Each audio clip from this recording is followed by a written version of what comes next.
Good morning, everybody. Well, if it's not morning where you're at, hello. Anyhow, hey, I'm back here. I got some more cuttings I'm wanting to do, and I thought I'd show you, take you along with the process. So what I'm gonna do right here at the table is just kind of go through and just prepare all the cuttings, because I found the last couple times I've been doing this, it's easier to sit at the table and prepare all the cuttings rather than kneeling down at the ground over at my propagation area doing it. So I thought, well, I'll just show you guys kind of the process, because usually I don't show you everything. So anyhow, I'm just going to show you what I got going on here. I got me a little pile of cuttings here that that I just got cut, and you can just take these. This is needlepoint holly. See the needles there? Them things are sharp. But anyhow, you can take and just trim the tops off. If you got your holly bushes and they're just kind of got these sporadic shoots sticking up, that's what these are. They're just going through and kind of grooming up the bushes. So anyhow, I'm going to go ahead and just kind of show you what how I'm gonna prepare the cuttings. So what I'll generally do is, well, let's make some decisions here. The goal for doing this is getting roots. So what I'm going to do, see now, I probably could get two cuttings out of this one, and I think I will. I mean, it's probably don't need to. But let's just go ahead and cut that there. So I'll make this one into a cutting and this one. So what I'm going to do is I'm going to just take and remove all the leaves off of the bottom, leave one or two leaves on top. And you know what? I think I am just going to, I don't know, one or two. We'll see. We'll kind of work on that as we go. So then this next one, we just take and remove the leaves. There, we got a little tiny leaf there. So I'm going to just take the biggest leaf off and leave the two tiniest leaves there. And then look at that, those cuttings are two different sizes, but that's not really going to matter. They're both going to take root and they're going to do great. Okay, so now here's another one. See here, you see I got this little branch. The old thanks, Ricky. Old Ricky over there, he sees me. He was down the other end. Now he sees me over here, so he decided to come over here and come over here and chat with me, telling me what for. So anyhow, I'm just kind of taking that leaves off there. So let me see. I'm going to cut that right. I don't know if you can see. I'm going to cut that right there. I'm going to save that leaf. But then all these leaves here will be taken off. Let me just finish this one. Okay, so I got two leaves there. I think I'm going to take this one off. So I got left with one leaf, and that's just fine. One or two leaves, that's plenty. So then I'm just going to go ahead and that one. Just going to keep going like that. So let's see. Take that one there. Oh my goodness.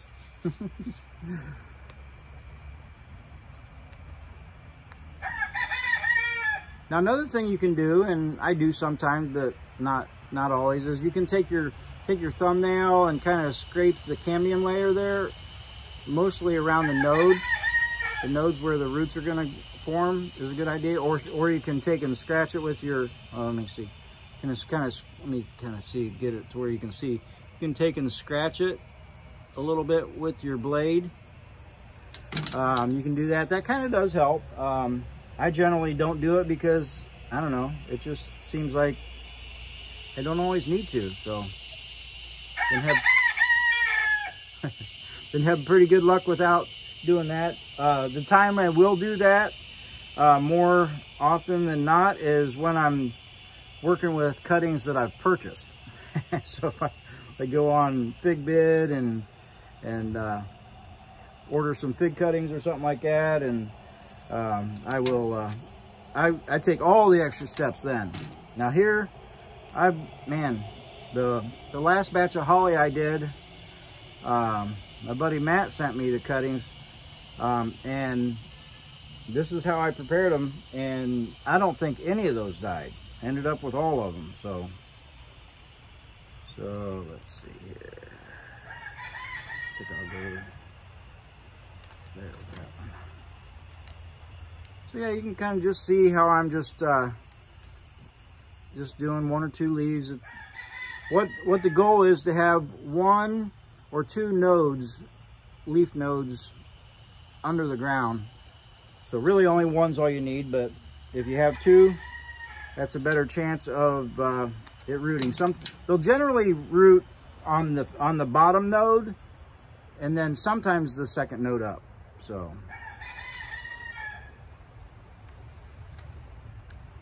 let's look at that. Let's count that. So I've got 1, 2, 3, 4, 5, 6, 7 nodes that I've already ripped the leaves off of.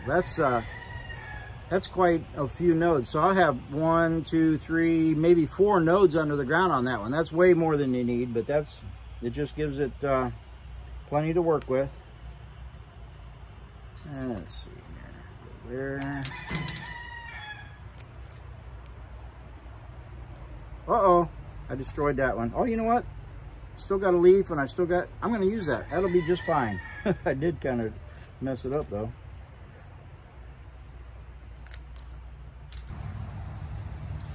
Okay, I got the holly cuttings all prepared, and I got them in this bag here. I carry them over here. Anyhow, I counted them up. I had 53 cuttings, so that's going to be quite a bit. I'm probably going to try to squeeze them all into like 2 rows. Maybe I'll fill in between these here. I got a couple roses that most of them in this row didn't make it, so I've got like 2 or 3 live ones. Maybe I'll just fill a couple of these in there in between that row. So maybe I'll do these 2 plus part of that row. So because I usually average 20 cuttings per row in this. Let me show you here, there, so you can kind of see my azaleas here.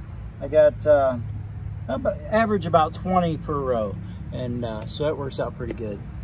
So, but anyhow, so over here, let me just talk quick about what I'm going to do. So I got this wood, little straight edge. It's just a 1 by 2 or something like that I've got cut to about the length of my bed here. A little bit of space to play with. So these cuttings here, some of them are pretty flimsy. Like that's pretty stiff there, but you got some of them that the tips, they're kind of flimsy, and so whenever I have flimsy type cuttings, really softwood cuttings, what I'll do is I'll take just a knife, and this is, I just had to run in the garage and find this one because the one I had out here is not out here. I don't know where it's at, but anyhow, this is bigger than I need. About a 6 or 8 inch one is fine. But I just take it up against my board, my straight edge board, and just kind of cut down into that sand. That way it makes it easy for that cutting to go in, and without flopping over and bending and actually breaking some of your cuttings. So let me just get started here, and you'll see what I make sure you can see. Yeah, so just kind of stick them in, make sure a couple nodes are under the ground, and about an inch and a half apart, depends on, you know, your spacing and that kind of thing. So I'm going about an inch, it looks like. I'm just going to run those on down there, and oh, ended up with 3 leaves. How did I do that? Rip one of them. Oh no, I broke it. I'm just going to rip that whole thing off, and that being just a stick, it'll still work. Stick that in there. I didn't mean to do that. So.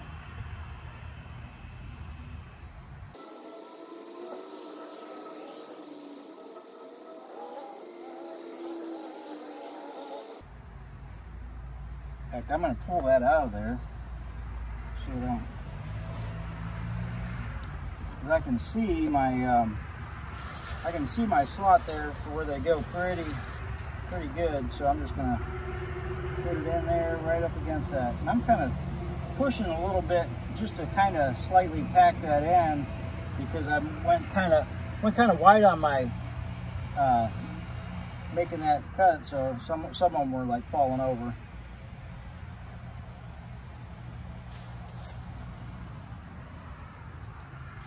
And once again, I'm not using rooting hormone.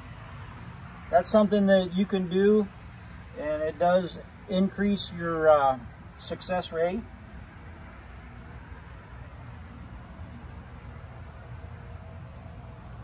So, so like I said before, I think I've said, generally the only time I really use rooting hormone or anything like that is, well, first of all, hardwood cuttings they require a little bit more. But my general rule is whenever I have to pay for the cuttings, I'm like, oh, I'm going to take every precaution to try to make it, give it every chance it can. So that's kind of my rule of thumb.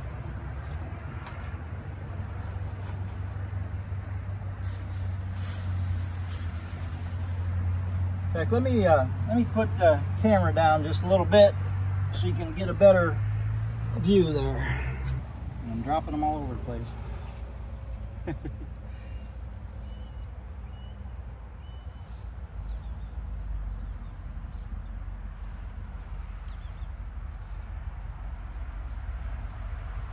I'm trying to, oh, there's one. I dropped him. Yeah.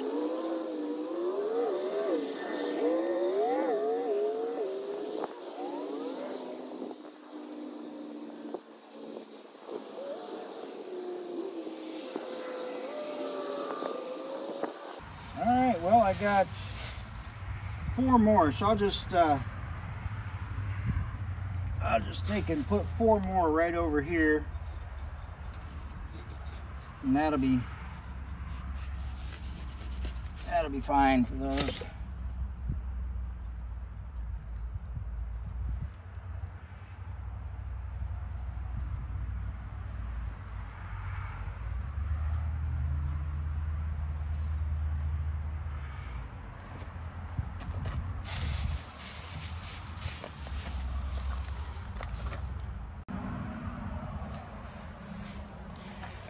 All right, we're going to go ahead and water them in here just to kind of let the sand settle in around those stems.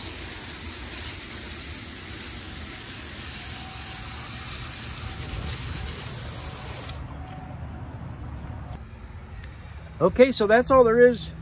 That's all there is to that.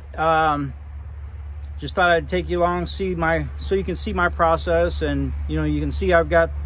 Let me just talk a little bit about that. I've got this little, I call it my propagation frame. It's a humidity dome type of situation, to where when I put the glass down, the windows down, it traps in the moisture, and that's what your softwood cuttings need for propagation, is humidity. Now, you don't want to water them all the time, because then they'll start to rot and that kind of thing. So anyhow, so that's part of the process that I have here. Now you can take and oh, you know what, hold on just a second. Okay, so I was talking about humidity domes, and that's my propagation area there. You want to have that on like the north side of a building, which is what this is, so that it doesn't get any direct sunlight. But then if you don't have like you just got like a little plant or two, or a couple little cuttings you want to try, you can take and make your own humidity dome that you can just like stick up against the wall of a house or whatever. And so you can take your pot, you can just take a little pot and find some kind of a thing like now this happens to fit these exact. So this is like my favorite little humidity dome, and this is a Powerade Zero bottle. It's zero sugar Powerade. Of course, the ones with sugar will not work. Don't get them. I'm just kidding. So, but anyhow, you make your own little humidity dome there. But you shouldn't get the sugar ones anyhow. I'm just saying, shouldn't do that. Anyhow, you can make your own little humidity dome. So what you want to do is put your the medium that you're going to use, which I'm really using sand a whole lot now for propagation. You can use what you like. The thing you don't want it to have, you want it to be, I guess, what they call inert. You don't want it to have a bunch of fungus and microbiological stuff. You don't want it to start creating different kinds of life down there. You want it to be just inert. You just want it to hold humidity, and that's what sand does good. People use what do they use? Like, what's that white stuff? I got some bag of it in there. Perlite, vermiculite. They use those things, and I've never tried that, but maybe we'll do an experiment here coming up and see how that works in something like this. Just a little personal size humidity dome. Maybe we'll do a comparison. And another thing I was thinking that might work, which I haven't tried either, is the potting soil, seed starting mix, because it's inert, I believe, and so I might give a try for your what they call Pro Mix, the seed starting mix. So I might try that. But anyhow, take your just make yourself a little humidity dome, and you know, have fun with it. I have so much fun with this, it's crazy. So anyhow, I think I'm going to call that it for this little quick video. I just want to share that with you guys. So anyhow, I will catch you on the south side. God bless.